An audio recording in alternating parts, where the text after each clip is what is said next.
Well, welcome to a very special edition of the Just Two Marks Wrestling Recap Show. I am the Athletic Geek, and this week, back from hiatus, is Nick.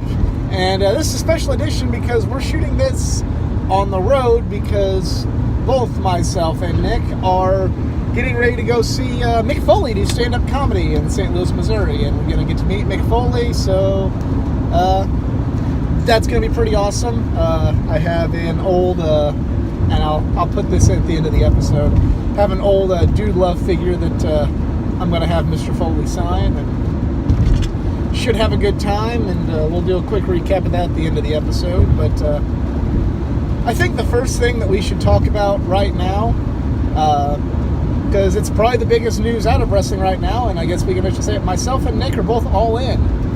And so are 9,998 other people. Yep. Because that show sold out.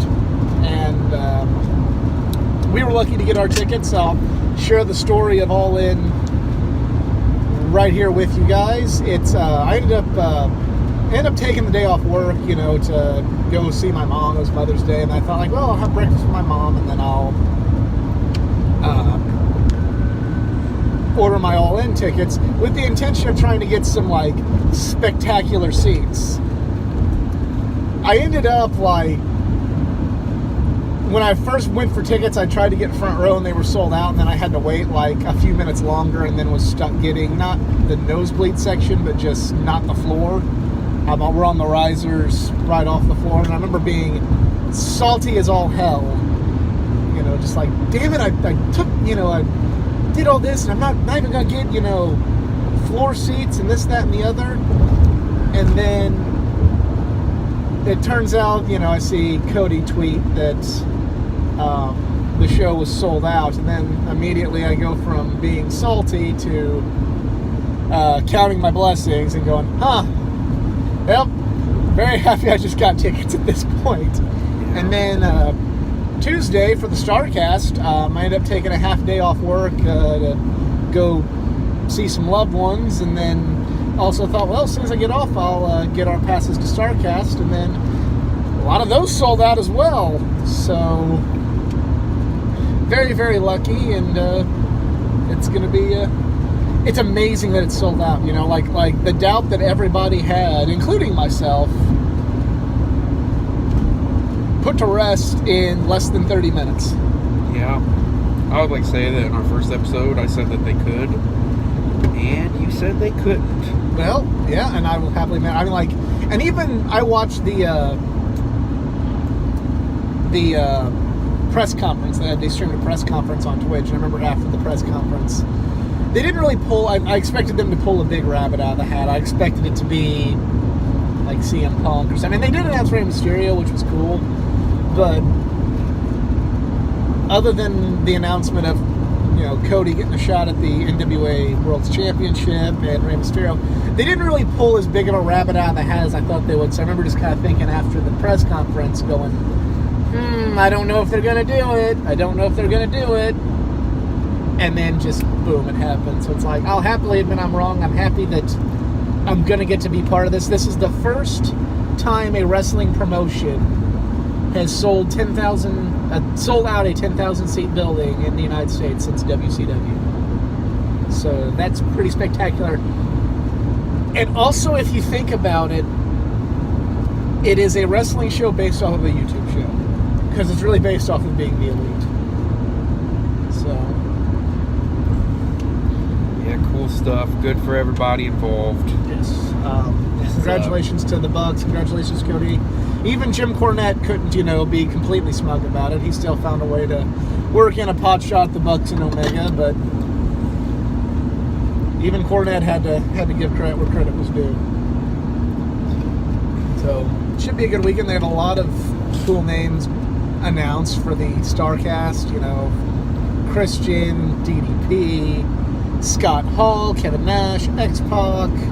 Pure Athlete. Who's that? Or Athletic Geek. Who's the Pure Athlete? I'm the Athletic Geek. I'm going to be there, so if you're one of 12 people that watch this and you're also going to StarrCast and you see me, you can, come up and tell me or Nick, hey, I think your wrestling show sucks, and be like, I disagree with you, but thank you for watching. So half a mile, turn right. Half a mile, turn right. Yeah. So yeah, that's. I'm pretty excited. In all the years I've known Nick, we've never had a road trip like this together. So we're gonna have a good time, and if any of y'all are going to All In, let us know in the comment section below. Right here. It's also a nice little candid look at us attempting to backroad this to St. Louis, Missouri. Yeah. Because the interstate is closed, so we're backroading it. 3 miles on this road. All right. But I'm actually, of all the things I'm most excited about at the StarrCast, I'm excited to meet Tully Blanchard. Really? Like, I don't know, it's just like for some, like I'm a really big Tully Blanchard and Terry Funk. And then I also got to give the shout out to other than them, I'm meeting Artie Reynolds and Blade Braxton from Wrestling Pro. That's if I don't get to meet Kenny Omega or Kazuchika Okada, but I get to meet those four, I can still consider that a successful weekend. Yeah. Macaulay Culkin. Yeah, Macaulay Culkin's going to be there too. And they're only going to announce more names, so I mean, who knows at this point what's going to happen. Pesci might even come. That'd be cool. Have a match. That'd be cool. I'd be happy for that. If WWE were to book Joe Pesci versus Macaulay Culkin, Athletic Geek would complain that they were holding down Daniel Bryan, but if Cody Rhodes and the Young Bucks do it, it's best for business. No, because Joe Pesci versus Macaulay Culkin wouldn't be the main event and get more time over Cody Rhodes and the Young Bucks. Whereas in the WWE, Daniel Bryan, at certain points in time, may only get 2 minutes, where Macaulay Culkin and Joe Pesci would get about 15. And don't tell me that I'm wrong, because that has happened. But I'm really excited for everything going on there. I've never really been, it's not since like the TNA lockdown, like Fan Fest, have I been to like just a straight up wrestling convention. So this will be pretty entertaining. I'm sure there's going to be a lot of cool vendors there. There's going to be a lot of cool wrestlers there. Even though they're not affiliated with this show in any way, go to starrcast.com to find out what's going on, and there still might be some tickets. It's worth the shot if you want to go. But I don't know, what are you looking forward to at All In weekend? Other than the show, because I'm sure the show's going to be phenomenal. I don't know. Probably just hanging around the area with a bunch of super passionate wrestling fans. Always.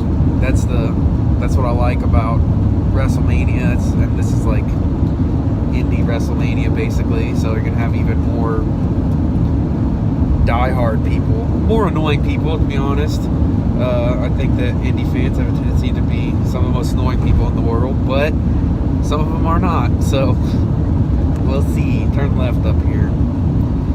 Hot take from Nick. Yeah. Indie wrestling fans are annoying. I had to stop because Athletic Geek almost drove us off the road. Oh, because he does not have the sound turned on. Left Right. here? No. Yeah, I guess. Just whatever. That's what you call left. We're not going to go this way. We're going to go this way, therefore left. But you're going straight. So. Well, I'm going to have to slightly turn the steering wheel to the left. Okay, now we're on there. Yeah. So that's kayfabe breaking motherfucker. I'll use the word the one time. Yeah, it should be a good time. We should have fun. You got to wonder, though, are they going to try and do this again next year? Like, with as successful as this is, are they going to try... Is it lightning in a bottle once for this one special moment? If they make money, they will definitely try it again. Yeah. Which I don't see how they wouldn't have already made money selling out the building. So... And then subsequently selling out the... Is it going to be broadcast anywhere? I'm not sure yet. But Like an IPTV? I think it should be. At least, yeah. They'll probably stream it on Twitch. That's like kind of the new thing now. It's true. That's always free, isn't it? If you have an account, like even like all. I'm gonna level with the viewers here and you. I have a Twitch account. I've never used it, so I mean, I might be missing out on something. I used my Amazon Prime to get Twitch Prime to get Fortnite skins, but other than that, I've never actually been on Twitch. It sounds fun. It sounds cool, but you know, that's pretty much. Anything else you want to add about All In? No. All right. Well, we'll head into our Raw thoughts. Raw thoughts, is that the name Turn of it the off. segment? Turn it off. Transition. All right, well, time for our Raw thoughts, and much like what I said with JC last week, and it falls. My elbow is getting tired of being in the position to hold this phone up, so I'm attempting a little stabilizer. Yeah, sometimes it works, sometimes it doesn't. So just kind of impromptu, you know, just winging Just it. kind of break your elbow. So anyway, Yeah, don't change your speed or go over this railroad track. Son of a bitch. or go over the rail. I have to go over the railroad track. You could swerve off the fucking road. Yes. So anyway, much like I said last week during the episode with JC, is things like the matches are okay. There's just not really, at least with both Raw or SmackDown this week, there's not a lot to talk about. Like there's good matches, you know, really. Bobby Roode qualified for Money in the Bank, which is nice. There's some direction for Bobby Roode. I'm happy that if you call it direction. It's better than nothing, you know, which is what he did the last pay-per-view. Nothing. At least now he theoretically has a chance to get a shot at the championship. I thought Sami Zayn had a really entertaining segment, you know, where he was Get on 64 here. 64 West. Alright, so keep going straight. Yeah, I don't want to go back the other way. It's a little location reveal for everybody. I-64. If we're going to St. Louis and we're getting on 64 West, Oh you can put two and two together and find out where he lives. Find out where we And live. TP him. Did you say TP or PP? It's a TP. Okay. Yeah, you can TP, just don't PP. So, yeah, Raw, again, is just directionless still for some reason. It's like the Greatest Royal Rumble ruined everything for the rest of wrestling. It's like, I like wrestling, and then they did the Greatest Royal Rumble, and now I like anime. It's like, I don't know why. It just destroyed all the momentum. There's no storylines really. I guess the Lashley Sami Zayn thing. Yeah, I thought that was a really cool segment, and I'm wondering, as stupid as it was to some people, I'm intrigued as to where they're going to go next with it, and, you know, I'll tell you what. Sami Zayn is such a great bad guy that I never would have expected. Yeah, they're going to go to where Bobby Lashley beats Sami Zayn. That's just the second hot take of the evening. Probably. Which makes sense, I guess. But Lashley, Braun Strowman, everyone on Raw besides Seth Rollins and Matt Hardy and Bray Wyatt is like, what are you doing? You know? But yeah, Kevin Owens also got in the Money in the Bank ladder match. Happy for that, at least. With the help of Stephanie McMahon, who I assume is coming back.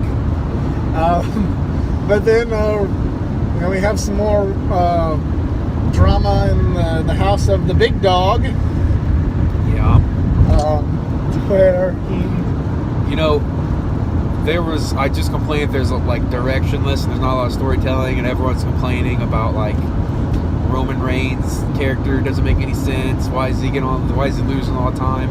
So WWE made the prime call to put in with Jinder Mahal to really right the ship, make that storyline everyone's been begging to see.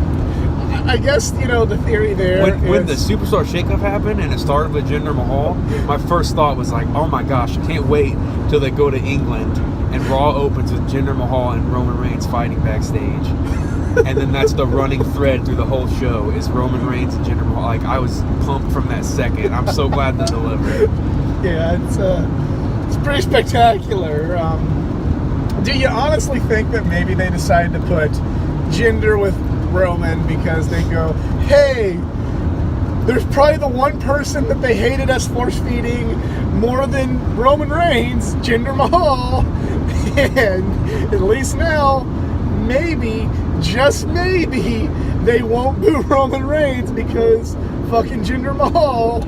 I don't think they know what, and this is, breaking our rule of going just purely judging the stories on television, but I don't think they know what the heck to do with Roman Reigns.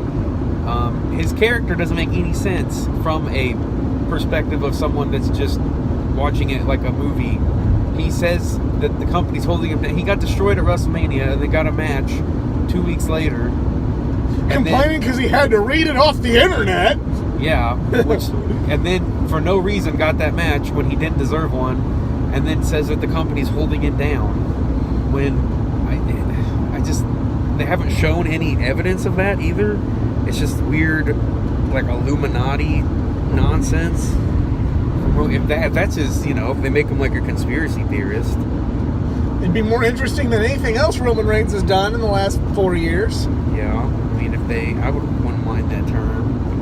If he became like a weird, like Reddit guy, like that'd be cool, I guess. But yeah, Roman Reigns, Jinder Mahal, gonna carry us through the summer and probably into the next decade of storytelling with WWE.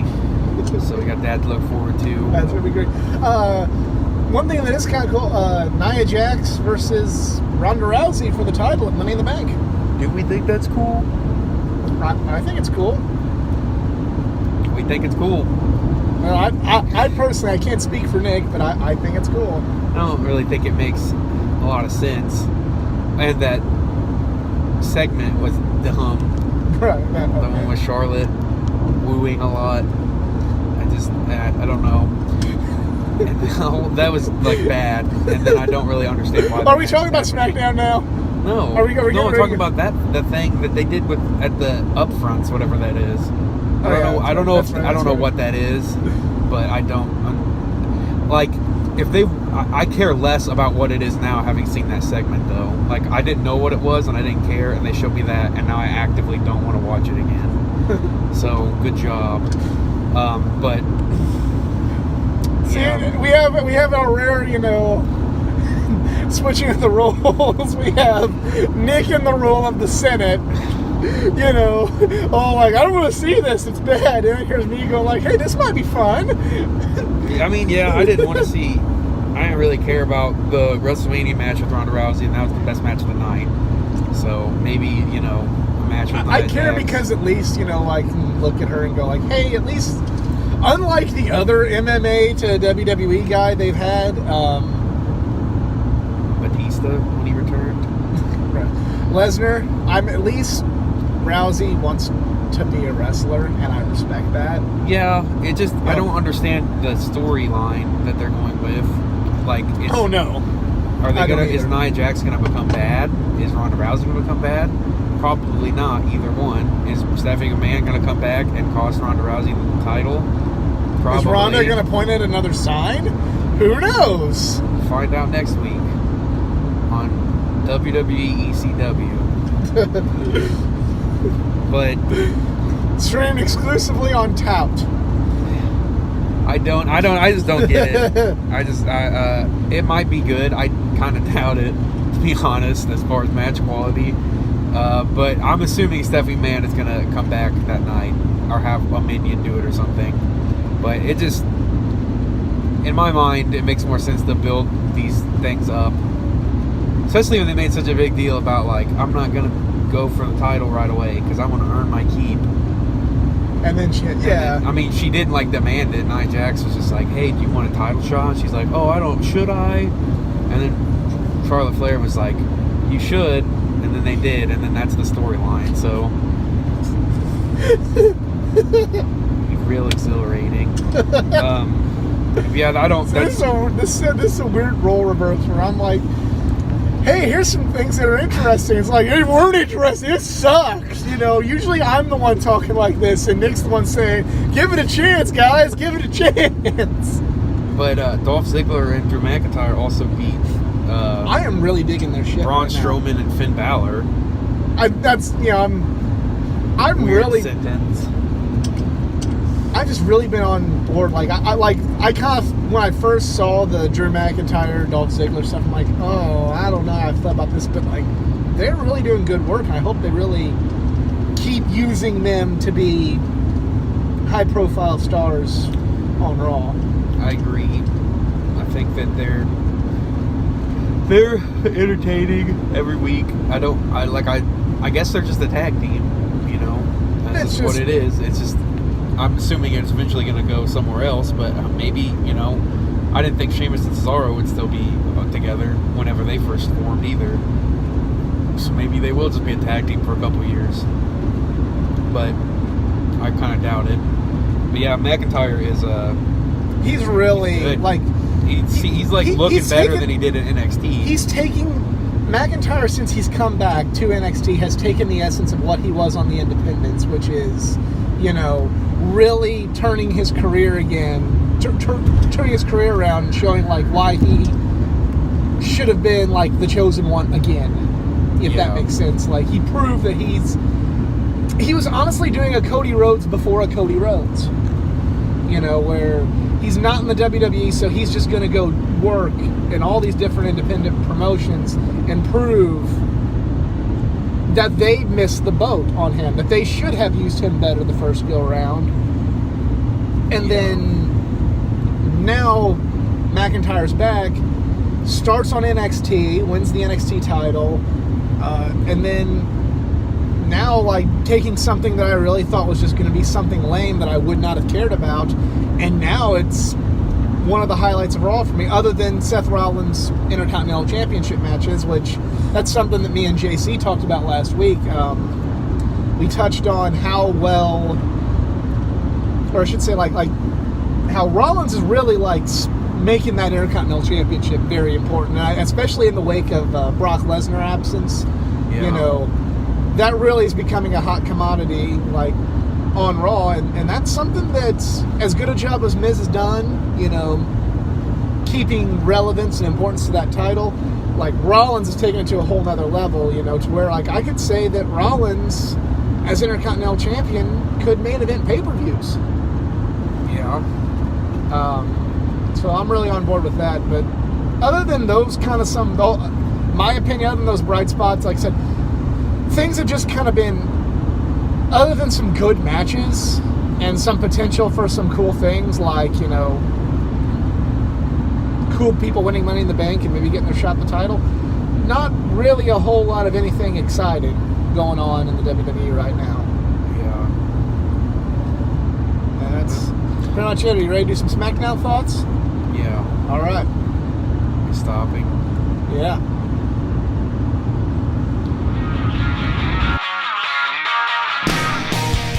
Alright, so SmackDown, again, much like with Raw. SmackDown was better than Raw. Yeah, SmackDown was better than Raw, but SmackDown has been consistently better than Raw since the Superstar shakeup, Yeah. in my opinion. But there's still a whole lot of, like, okay, this is good, but now what? You know, like, nothing's setting the world on fire, like, Yeah. I feel that they should be because of just the amount of talent. Yeah. We had Andrade Cien Almas made his debut. That's the big news from here. Andrade beat a guy. Be a guy. It's just a guy. I don't know how long I would have him do that. Dang it. Woo! There we go. It's back up. You guys saw a little bit of the interstate that we're driving on, so. But I would have almost. He could have just. I'm of two minds when it comes to the NXT call-ups and debuts. Like, you're good for a while. Good for a minute, yeah. little interlude there. Yeah. There's always like certain characters obviously can come in and do squash matches forever. Braun Strowman, and that's why he got popular in the first place, is because he would throw people.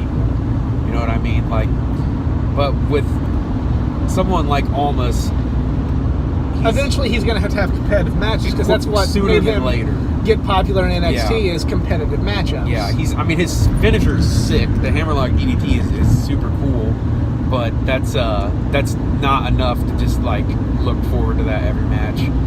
It's not the same as like throwing two men over your head like onto the floor, right? Like Braun Strowman could do. He could have a squash match like on Monday, and people wouldn't really be that mad, you know. But Almas people would be mad.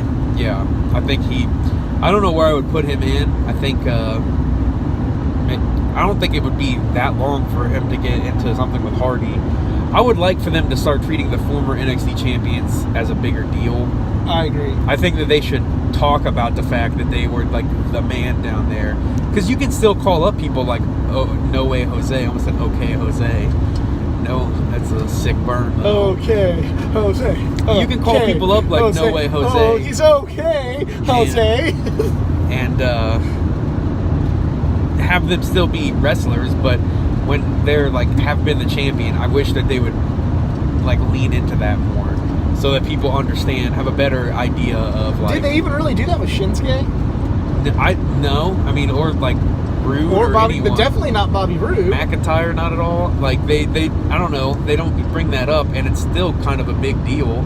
Yeah. Like it's still like the top title down there, so you would have no idea that, like, other than the presentation that obviously Shinsuke was presented as a bigger deal than No Way Jose.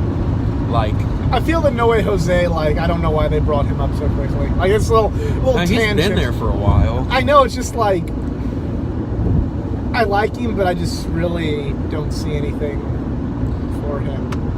Yeah.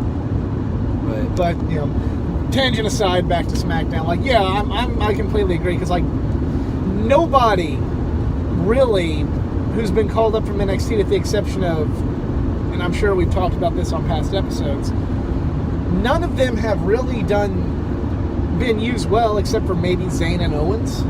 I'm sure I'm forgetting a few like in there, but like Shinsuke kind of so far. Bobby Roode definitely not on the level he should be. The Revival way down there when they were badass as fuck down in NXT. What happened to the AOP? AOP, they're on Raw. I know, but they weren't on TV this week. Were they on TV last week? Granted, I watched the Hulu condensed version, so sometimes I might miss things. But if they did, I can't remember it, and that may just be my own, failure as a good wrestling YouTube personality. But yeah. But yeah, so that was kind of a off-subject thing, but I don't know. I don't know why they have to treat them like they were former Ring of Honor world champions. Like, obviously you wouldn't say that, but like, it's your championship, right? You can make a big deal about it, and you don't have to treat it like when the it's Revival so debuted, they made a big deal out of it, and then it's just like, bye-bye. Yeah, Revival is kind of a tough situation just because of the injuries. Yes, but like they could have easily brought them back and made them when they're now that they've been healthy again for a while, and they could be doing something. Didn't didn't one get hurt, and then they brought him back, and then the other one got hurt? But since at least November, they've been good to go, both of them. Yeah, they could do something. Yeah, they could have really benefited from going to SmackDown this year. Yeah, I agree, but SmackDown, other than Cien Almas, who I think definitely has the talent to become a big player. What I was saying originally is it would be easier for him to transition into a U.S. title feud with Jeff Hardy if they consistently played up the fact that he was the world champion in NXT, Like, he was the guy in NXT, so it's not, like, silly to think that he's not ready for the WWE championship, but if he's, like, if he's a big fish in a small pond, then he's still going to be a big fish in a big pond, and he could go after a medium title, you know? Right. So, Daniel Bryan had a segment with Big Cass where he finally seemed like, almost compared to, he was like the old badass Daniel Bryan of the Bryan Danielson of the independent days. yeah. You know, it's kind of, you don't really see good guys do things like that, but then again, he kind of got pushed. Was that my exit? No, you're good. All right. Stay on 64. But yeah, just, I don't know. It's a weird situation. I still feel like I'm trying not to be such a jaded Daniel Bryan fan that I'm like, why isn't he the champion? Why isn't he the champion? You know, like, I really tried to go into the Big Cass feud with somewhat of an open mind of like, you know, well, this isn't what I would do, but hey, maybe Big Cass could get, you know, some exposure. Hey, Bryan has good matches with big guys, you know, but it's not really, at this point, it's not really doing much for me. And it's just, to me, it feels like that you've got Daniel Bryan back, you know, and okay, maybe he's not going to be the champion, but he should be much, much of a bigger deal than he is, you know. Yeah. But I still thought the segment was all right, I guess. Yeah. It's a holding place feud for something else. I'm feeling like maybe they'll have another pay-per-view match out of it. But it was weird to bring Cass back to feed him to Daniel Bryan. I'm not mad about it. I don't really, you know, I want to see Daniel Bryan win most of his matches. But I don't know. I do think we'll see Daniel Bryan somewhere near the world title picture soon. Hopefully. Yeah. But probably the highlight of SmackDown for me would be they have a really, really cool little match between Shinsuke and AJ, and probably, if not their best, or I mean, maybe even their best outing in the WWE, notwithstanding their classic from Wrestle Kingdom back in 2016, but their best WWE encounter yet. And I really enjoyed the end of the match where Shinsuke acted like he was hitting the nuts, and then like the referee was kind of like distracted by it, and then it just off the distraction, it caused for Shinsuke to be able to get the drop on AJ and then hit him with the Kinshasa, and as a result of winning that match, Shinsuke gets to pick the stipulation for their match at Money in the Bank. But how is Shinsuke gonna pick the stipulation if he doesn't speak English? That's the $1 million question. I think they could probably get Funaki to translate for him, which I would be in full support of. Well, hey, get a shot of the arch since we're, you know, just you want this just for Yeah, I have no idea if the arch is in that picture. Yeah, we're driving into St. Louis, so it was a little extra bonus. If maybe you saw it, we're, you know, look at arch. Look at the arch. You know, it's kind of cool. Got a little something different for the Just Two Marks Wrestling Recap Show. See an arch. Yeah. Next time we'll do a show at McDonald's and you can see two. That is a JC pun if there ever was one. That is a JC joke. Where am I supposed to be going? JC, stay on this road. Okay. How many times I have to tell you? Stay on the damn road. So, Becky Lynch qualified for the Money in the Bank match. yeah. I have to say that I think Becky or Bayley's probably my favorite female wrestler. Bayley, circa now. No, Bayley circa NXT. Okay, well, that's dead. That's a dead person, so you can't say that. I like Becky Lynch. Yeah, she's one of my favorites. Glad she's in that match. She probably will not win it, but and Asuka is wrestling Carmella, and I bet Carmella gets another clean win. Yeah, because they just what the fuck with Asuka since WrestleMania? Yeah, that's a weird one. But, you know, Asuka puts on good matches, so it should be fine. Have Asuka versus Carmella and Ronda Rousey versus Nia Jax. and the women's Money in the Bank match at that show. So it'll be a very interesting event. It's just everything. It's just kind of like, it's perplexing. I guess that's the word I could use for wrestling right now, and in the sense that, I mean, what are we waiting for? Yeah, it's like, yeah, what are we waiting for? There's so much good talent. There's so much good. It's like AJ's. Daniel Bryan is. He's cleared. AJ's the champion. He's wrestling Shinsuke Nakamura. Jeff Hardy is the U.S. champion. Seth Rollins is tearing it up as Intercontinental champion. You've got one of the best parts of Raw is a tag team with McIntyre and Ziggler. There's so many things that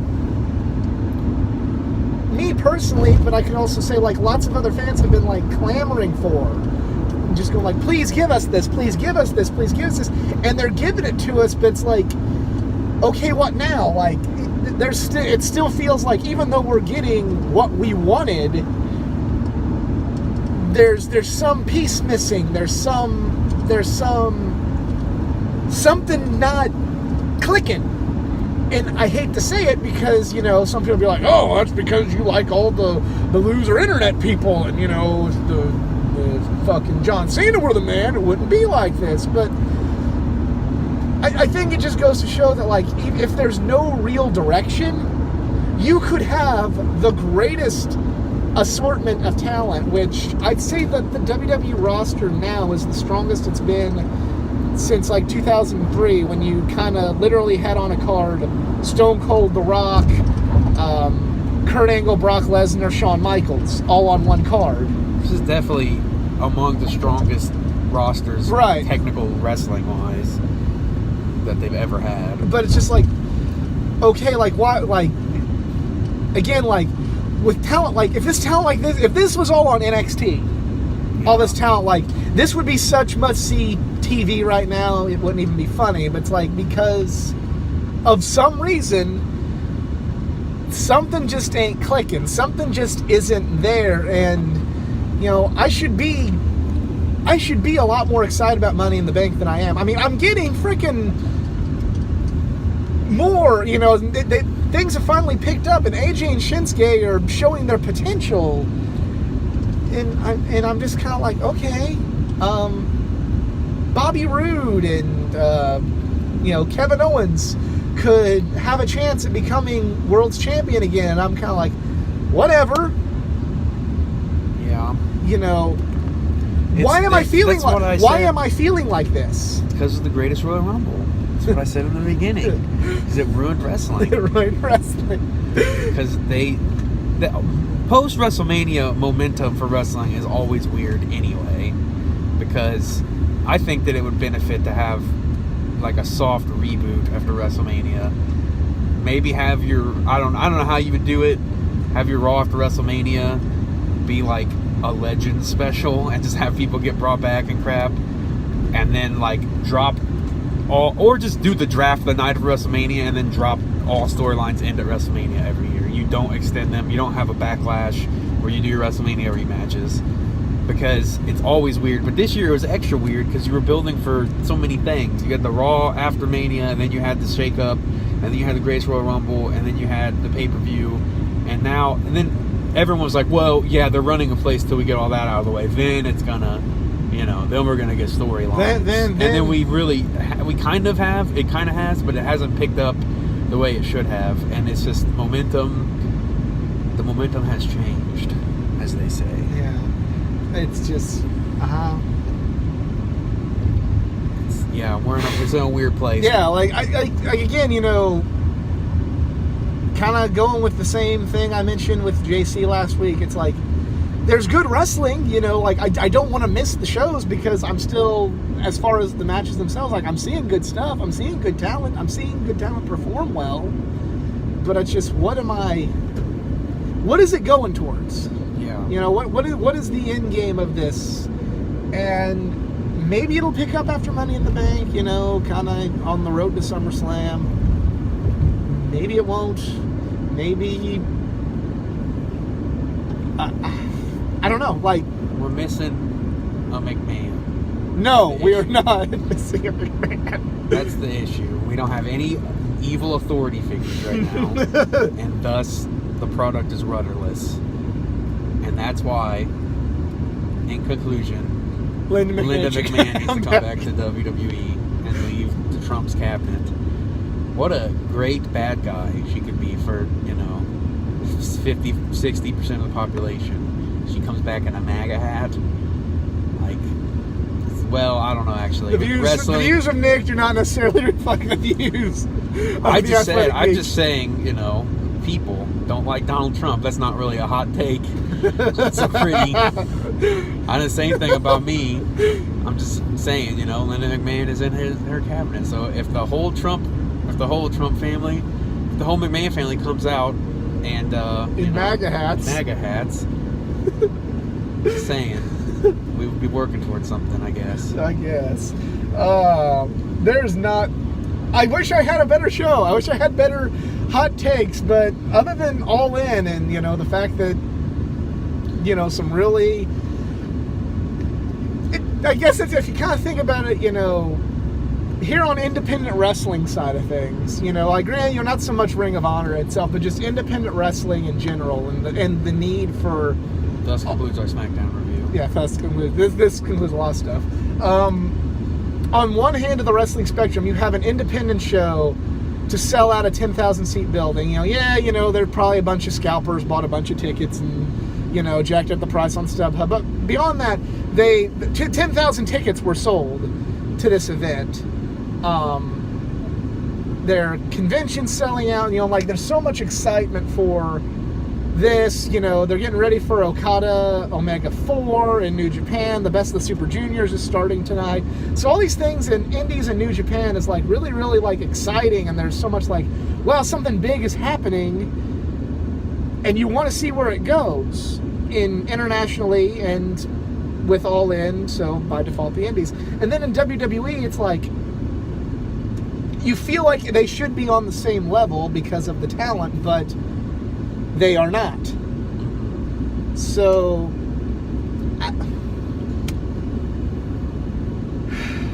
what's the answer? What is the answer? I don't know. I gave you mine. Yeah, Linda McMahon is apparently the answer. So, that is going to be it for us. I am, of course, the Athletic Geek. You can go like my Facebook page at facebook.com/AthleticGeek89 for more content, not just from wrestling, but from comic books, anime, and all different parts of geek culture. If you enjoyed this video, be sure to like it and subscribe and leave your thoughts in the comments section below. Share it with a friend. Tell everybody about the channel. Tell everybody about the Facebook page. You can follow me on Twitter at athletic_geek89. You can follow him on Twitter at... Don't fucking at me. All right. So don't do that. Oh, we were going to go meet Mick Foley, but really, we are just two marks. We're out. We're in a tunnel.